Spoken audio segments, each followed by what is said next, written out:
வணக்கம். வாங்க ஒரு குட்டி சர்ப்ரைஸ் பார்க்கலாம். பதியம் போட்டு வச்சுருங்க நாட்டு பன்னீர் ரோஸ் ஃபஸ்ட்டு பூ பூத்திருக்கு. யூஸ்வலாக பதியம் போட்டு வைக்கிற செடியெல்லாம் மரத்தடி நிழலில் தான் வச்சுருப்பேன். அப்போ தான் செடி வாடாமல் சீக்கிரம் தழைஞ்சு வரும்னு. அதே போல் சூரிய வெளி லைட்டாக படுற மாதிரி தான் வச்சுருப்பேன்.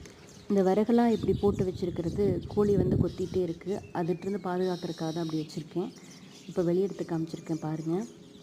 புதுசாக செடி பதியம் போடணும் அப்படின்னா வீட்டில் இருக்கிற கெட்டியான பாலித்தீன் கவரை ரீயூஸ் பண்ணாலே போதும். அதே போல் பாட்டிங் மிக்ஸ்னு எதுவும் தேவையில்லை.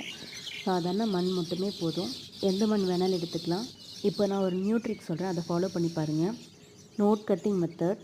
இதுக்கு பென்சில் சைஸ் திக்கான ஸ்டெம் வேணும்னு அவசியம் இல்லை. நுனிக்குச்சி இருந்தால் போதும். அதுவும் கிளைகள் பிரியுது இல்லையா, அந்த கணுப்பகுதியிலிருந்து இணுங்கி எடுத்துக்கிட்டால் போதும். எந்த கட்டர் வச்சு கட் பண்ண வேண்டியது அவசியம் இல்லை. இந்த குண்டுமல்லி செடி அப்படி வச்சது தான். அதில் புதுசாக 4 பிரான்ச்சே வந்துருச்சு. இது இப்போ ரீசெண்டாக வச்சுருக்கிறது. இது துளுத்து வரும்போது காமிக்கிறேன்.